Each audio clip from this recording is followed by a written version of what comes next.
Today we're concluding our in-depth look at Star Wars Visions Volume 2 with the ninth and final short, Au's Song by Triggerfish. I want to start off by talking about how dang charming this short is. The directors talked about wanting to instill a sense of childlike wonder into their vision of Star Wars, and part of the way they achieved that is through the art and sound design. They built handmade felt puppets to inspire the computer models, and several sound effects throughout the short were made or enhanced by people simply making the sounds themselves. It gives the whole story a sense of playing with your toys and using your imagination. The world of Korba is a cool concept, a planet rich in kyber crystals that have all been bled by the Sith long ago. The people of Korba work to mine the kyber and pass it along to the Jedi, who are able to purify it one crystal at a time. It's a slow, arduous, and dangerous process, but Owl feels a calling to the kyber. She can sing and it will react to her, which can also be dangerous. Her song causes a crystal to heat up, nearly burning her father Abat, and so he demands she keep her distance from Kyber.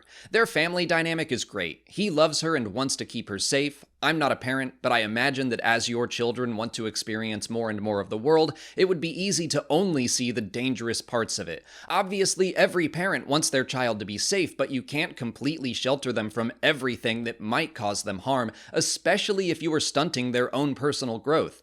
Au has this gift that her father simply doesn't understand. It has potential for danger, but it also has potential to change their world. She is surrounded by a planet that is literally calling out to her for healing. She just needs the chance to unleash her power. Every time she tries, she is interrupted by her father until he is unable to do so. That moment with the Jedi Kratu swooping in to save the day is epic, and I love the animation as she slides down the wall to catch Abat and Au. But she can only do so much to protect them. Au pulling off the scarf that has covered her face and her voice so she can sing to and heal the crystals of the mountain was beautiful. And so we see the third short in this volume of a child being taken away to follow their larger destiny. But I love that this moment still feels unique. Screecher's Reach showed the darkest version of that story, the Bandits of Golak showed us a melancholic but hopeful version, and Au's song is straight up bright and happy. It doesn't feel like Au is leaving her father forever, it feels like both of them are learning and growing. Abat no longer feels the need to shield her from everything. He sees that his daughter has the power to take care of herself,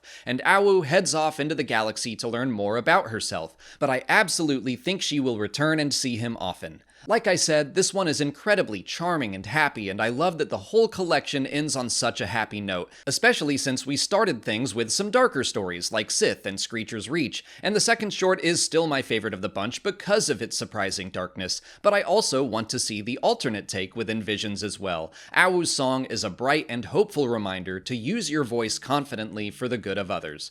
But those are my thoughts on the final short in Star Wars Visions Volume 2. Let me know what you thought of the short in the comments. If you haven't already, please like this video, subscribe to the channel, follow us on TikTok, Twitter, and Instagram, and consider checking out our Patreon page. As always, thanks for watching, and may the Force be with you.